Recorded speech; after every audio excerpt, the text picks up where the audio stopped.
Hello students. मेरा नाम गर्वित खंडेलवाल है और मैं गवर्नमेंट पॉलिटेक्निक कॉलेज दौसा में प्रवक्ता यांत्रिकी के पद पर कार्यरत हूँ।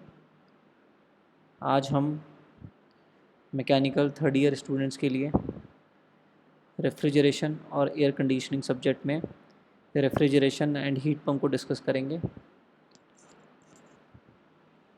ये बहुत ही बेसिक और इम्पॉर्टेंट टॉपिक है, सब लोग इसको ध्यान से समझें। सबसे पहले रेफ्रिजरेशन क्या होता है। Refrigeration is the science of producing and maintaining the temperature below that of surrounding atmosphere। Refrigeration एक विज्ञान की एक शाखा है जिसके अंदर हम सराउंडिंग वातावरण के जो एटमॉस्फेयर है उससे कम तापमान को कैसे मेंटेन और बनाए रखते हैं उसके बारे में अध्ययन करेंगे। इसमें हम लोग heat engine, heat pump, refrigerator क्या क्या होते हैं वो सब देखेंगे अभी इस वीडियो के अंदर। तो हीट इंजन है। हीट इंजन में be defined as a device. Heat engine को एक डिवाइस के तरीके डिफाइन किया गया है that operates in a thermodynamic cycle, जो कि थर्मोडाइनमिक साइकिल के अंदर ऑपरेट करता है and does a certain amount of net positive work, और एक certain amount of net positive work हमको देता है। मतलब पॉजिटिव वर्क का मतलब हम सिस्टम से कुछ वर्क लेंगे जिसे हम आगे उसको ट्रांसफ़र कर सकते हैं कोई भी इंस्ट्रूमेंट्स को चलाने में, through a transfer of heat from a higher temperature body to a lower temperature body, जो कि हीट का ट्रांसफ़र होता है, ऊष्मा का ट्रांसफ़र होता है एक हायर टेम्परेचर बॉडी से एक लोअर टेम्परेचर बॉडी में। इसका एक अच्छा सा एग्जांपल है स्टीम पावर प्लांट, जो कि एक हीट इंजन का एग्जांपल है। उसका मतलब है कि हम जब भी स्टीम पावर प्लांट में क्या होता है, स्टीम जब जनरेट होती है, जब हम कोयल को से स्टीम को जनरेट करते हैं तो उससे क्या रहता है, हम एक टरबाइन अटैच कर देते हैं, और टरबाइन जब वो जो हायर टेम्परेचर की स्टीम है वो जब टरबाइन पे अटैक करेगी तो टरबाइन घूमता है और उससे टरबाइन वर्क करता है और उससे हमें क्या है, कुछ वर्क मिल जाता है। और जब हायर टेम्परेचर की हीट है, जब टरबाइन वर्क करेगा तो वो अपना कुछ अमाउंट ऑफ हीट टरबाइन को चलाने में लगा देगी जिससे हमें वर्क मिल जाएगा, और बाकी कुछ जो हीट है वो सिंक में आ जाएगी। सिंक का मतलब है लो टेम्परेचर हीट में की तरफ आ जाएगी। तो इस टाइप से हीट इंजन की वर्किंग हो गई। अब आप रेफ्रिजरेटर को देखेंगे और एक हीट पंप रहेगा। तो रेफ्रिजरेटर और हीट पंप भी एक डिवाइस की तरह डिफाइन किए गए हैं which operates in a thermodynamic cycle. ये भी दोनों थर्मोडाइनमिक साइकिल में ही ऑपरेट करते हैं, बट इसमें क्या है, इसमें ट्रांसफ़र से certain amount of heat from a body at a lower temperature to a body at a higher temperature.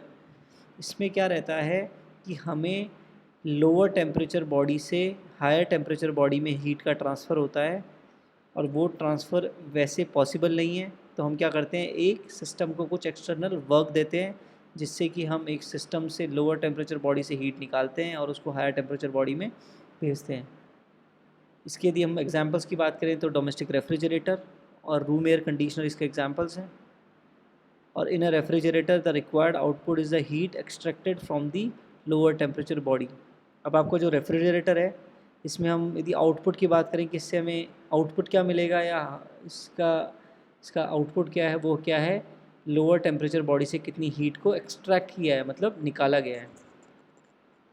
और हीट पंप क्या है, सेम हीट पंप भी एक थर्मोडाइनमिक साइकिल की तरह डिवाइस है जो कि थर्मोडाइनमिक साइकिल में वर्क करता है। उसमें भी जो हीट का फ्लो है वो लोअर टेम्परेचर बॉडी से हायर टेम्परेचर बॉडी में जाता है, और हम कुछ उसको एक्सटर्नल वर्क देते हैं उस प्रोसेस को चलाने में। बट इसमें जो हमारा रिक्वायर्ड आउटपुट जो रहता है वो रहता है heat rejected to a high temperature body. उसका मतलब कि आपके सिस्टम ने कितनी हीट रिजेक्ट करी हाई टेम्परेचर बॉडी को। ये डायग्राम से आपको सब क्लियर हो जाएगा। आप यहाँ देखेंगे ये हीट पंप दिखाया गया है जिसमें एक हॉट बॉडी है, एक कोल्ड बॉडी है, एक सिस्टम है। इस सिस्टम को आप 1 मिनट के लिए स्टीम इंजन ले लो, तो अब हॉट बॉडी मतलब स्टीम आएगी, मतलब आप इसको स्टीम इंजन ले लीजिए। मतलब इसमें क्या रहता है, कुछ हॉट गैसेज आई, ये टरबाइन सिस्टम है, आपका टरबाइन सिस्टम वर्क किया और आपको उससे वर्क मिल गया, और यहाँ से क्यू आउटपुट मतलब जो हीट है जिसका टेम्परेचर कम है वो बाहर निकल गई। यदि हम रेफ्रिजरेटर और हीट पंप की बात करें तो सिस्टम इसका एग्जैक्ट ऑपोजिट चलता है। वो भी एक थर्मोडायनेमिक साइकिल में वर्क करेगा, बट यहाँ पे हम लोअर टेम्परेचर बॉडी से हीट निकालते हैं और हायर टेम्परेचर बॉडी में देते हैं। यदि रेफ्रिजरेटर है तो हमारा आउटपुट क्या होगा, heat of lower temperature body, और यदि हीट पंप की बात करेंगे तो आउटपुट होगा heat of higher temperature body. तो इस टाइप से आज हम लोगों ने हीट इंजन, रेफ्रिजरेशन और हीट पंप को देखा। आप नीचे वाले डायग्राम से भी दे सकते हैं कि जो हमारी ये डॉटेड लाइन है वो टी सराउंडिंग को दिखा रही है, मतलब आपका वातावरण का टेम्परेचर है। तो जो हमारा हीट इंजन वर्क करता है उसका जो कम से कम टेम्परेचर वाला बॉडी भी होती है वो भी वातावरण के टेम्परेचर से ज़्यादा होना चाहिए, तभी ये इसकी कंडीशन को फुलफ़िल करेगा। जबकि हम यदि हीट पंप की बात करें तो हीट पंप में हमारा रिक्वायर्ड आउटपुट क्या है, हीटेड स्पेस है, हमको हीटेड स्पेस चाहिए, तो वो सराउंडिंग के टेम्परेचर ज़्यादा होगा। लेकिन जो आपका लोअर बॉडी है, मतलब जो कोल्ड बॉडी है, या तो आपके सराउंडिंग के टेम्परेचर पे आप रख लें या उसको उसके नीचे भी रख सकते हैं। बट आपको रेफ्रिजरेटर में क्या मिलेगा, रेफ्रिजरेटर में यदि आपको, क्योंकि सराउंडिंग के टेम्परेचर से कम टेम्परेचर आपको चाहिए होता है, तो यहाँ पे आपको आउटपुट क्या चाहिए, कूलिंग स्पेस ये चाहिए जो कि सराउंडिंग का टेम्परेचर से काफ़ी कम होना चाहिए। और इसमें आप अपर जो आपको जो हॉट बॉडी है उसको आप या तो आप सराउंडिंग के टेम्परेचर से ज़्यादा रख सकते हैं या फिर उसके बराबर भी रख सकते हैं। तो इस टाइप से हीट इंजन, रेफ्रिजरेटर और हीट पंप वर्क करते हैं। आई होप आपको समझ में आ गया होगा। धन्यवाद।